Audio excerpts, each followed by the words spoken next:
We're talking money, economic news. New York State Comptroller Thomas DiNapoli was accompanied by some local officials engaging in a discussion about his report about the South Bronx economy. Our Bronx Net reporter Jonathan Calixto was on the scene, bringing us the details.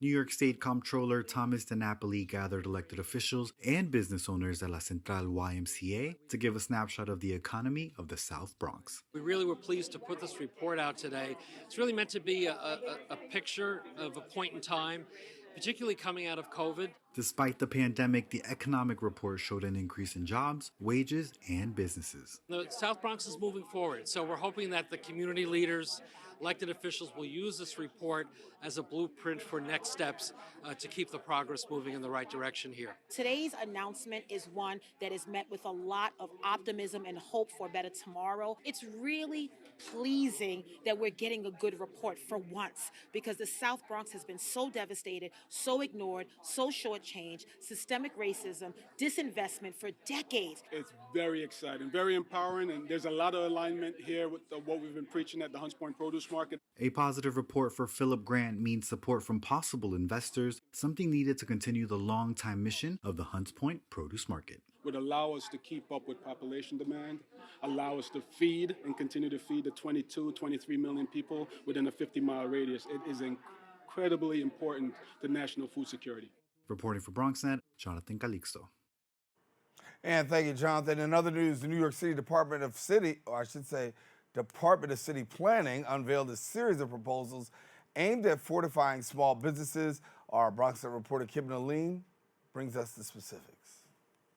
The Department of City Planning and the Bronx Borough President's Office held a hearing at Bronx Borough Hall for New York City's City of Yes initiative. We held the official public hearing for the City of Yes economic opportunities proposal by Mayor Eric Adams and his administration. The presentation was led by the Department of City Planning, and really it looks at 4 different layers. Those 4 different layers range from new business opportunities to fostering vibrant neighborhoods. At the hearing, the DCP unveiled a series of proposals aimed at strengthening small businesses, providing a much-needed boost to this community. We're really focused on how the city can come back stronger, and we're thinking from how we can reuse all of the space, reduce vacancies, give more opportunities for small businesses, emerging businesses, and really embrace the way that the city is changing and bring our economy forward for the future. The City of Yes is a 3-part initiative with a focus on creating economic opportunities, achieving carbon neutrality, and providing housing opportunities. The DCP not only brings this conversation to local leaders, but to the average New Yorker.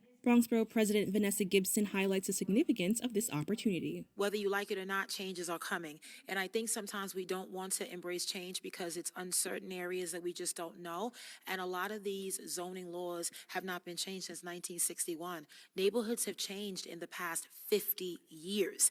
And so this is an opportunity to do something that's never been done before. To learn more about City of Yes initiatives and how you can have your voice heard, please visit nyc.gov/City of Yes for more details.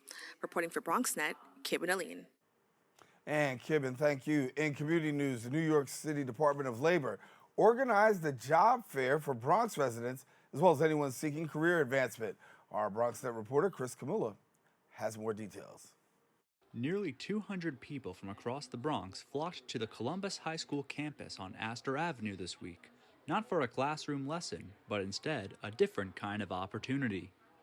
Visitors got to meet with professionals from a variety of sectors, including public health, New York administration, human services, and more at a job and career fair expo hosted by New York Assemblymember John Zaccaro Jr. and the state's Department of Labor. We try to do as many as possible throughout the year, especially having multiple vendors of different backgrounds, so we can make sure we bring a variety of different jobs to the community. The event is free for anybody who wants to advance their career or start a new one. And with over 20 organizations here today, prospective employees have plenty of options to choose from. Searching for a new job can feel like a whole job in itself. That's why Assemblymember Zaccaro Jr. and the Department of Labor partnered with business recruiters from all kinds of industries to help ease the burden of the hunting process. And numerous organizations are searching too, for their match of an employee to add to their team. Take a chance, even if you might not see something you like or see something you're interested in, at least you came, and so you can kind of get a bit more perspective on like different jobs and the requirements, and that can help make your decision better. According to data publicly provided by the New York Department of Labor, the city's unemployment rate was 5.4% in October 2022.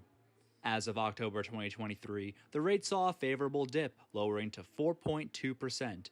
It's a statistic that the Department of Labor and city residents credit opportunities like this job fair for, in addition to other public resources available. I've been with the ACS. I've dealt with corrections in the police department here, also the FDNY.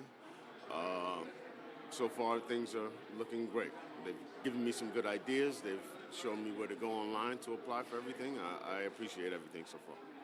And even in a world where social media sites such as LinkedIn, Handshake, and Indeed are dominating the job searching scene, in-person fairs and expos reinforce the impact of a personal and memorable first impression for all employers and employees.